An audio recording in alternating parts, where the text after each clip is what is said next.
Good news is no news. That's the message most journalists want to give us, and that's a dramatic mistake. I'm Charles Groenhuizen. I'm 65. I've been a journalist for over 40 years.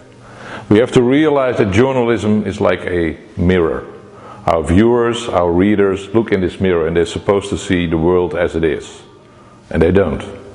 They see a mirror which is fogged up. It's always the negative side of life. And I try to correct that mistake a teeny tiny little bit. What I try to do as a journalist now is give more a long-term perspective.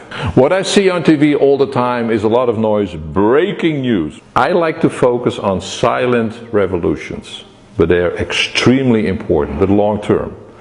I'm an optimist because I look at facts. Think about the decline in extreme poverty. It's unbelievable what we accomplished in the last 25, 30 years. More than 100,000 people every day who come out of extreme poverty. Think about child mortality. Think about average life expectancy.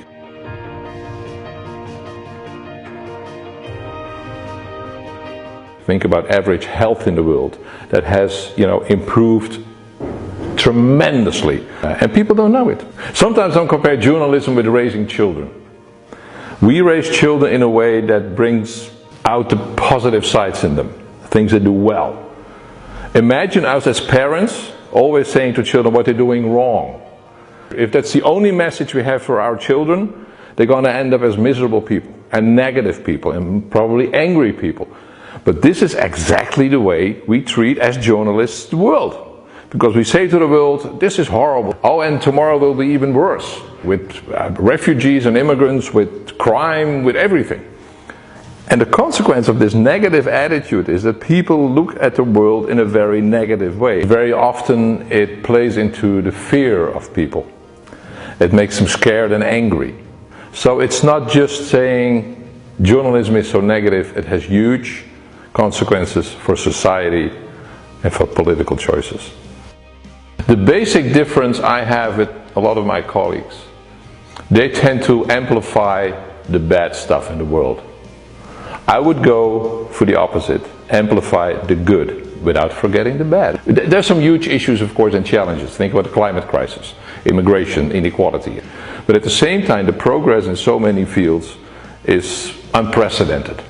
When it comes to education, when it comes to our basic human rights, sexual orientation for women, for children, and people don't realize it. If you steer it away from the negative focus and steer towards a more positive, more constructive way of looking at things, I think journalism could make a better world. The problem is, journalists don't consider it to be their basic task to make the world better.